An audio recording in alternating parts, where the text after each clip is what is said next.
ziri kuvugwa ziteye ikibazo ziteye impungenge. Hari abantu bakunda kuzinywa bakagira ikibazo cyo kurwara mu nda.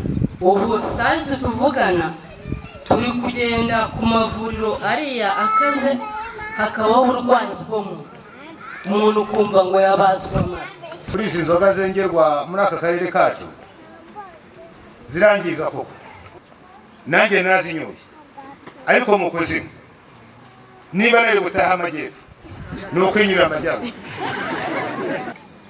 Ibi bintu rero byari bigiye gusenya ingo nyinshi. Tuvugishije ukuri, bari barawushakiye n'andi mazina ateye isoni.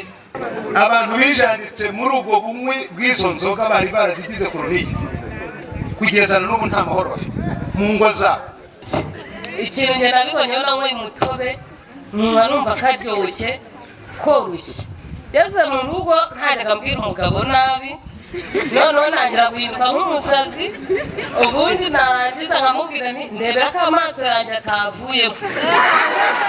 Nicyo kintu njye nabonye kibi mu bintu barimo kwenga by'inkorano. Ikibazo gikomeye cy'abantu bakoresha ziriya nzoga zitujuje ubuziranenge, ku buryo ibyo banywa biza ari bibi n'ibintu babikoramo ni bibi. Hari ibintu by'ibisabune bakura muri Kenya byitwa ngo saramake, hari ayo matafari bababwiye, hari itabi bahonda bagashyiramo kugira ngo bigire ubukana, abandi bashyiramo imogi, abandi bashyiramo bya bindi twakabaga muri Covid. Murabizi turasaba cyambere gikomeye cyane nicyo kugira ngo muduha amakuru y'ahantu ibintu byose biri, ntabwo byemewe.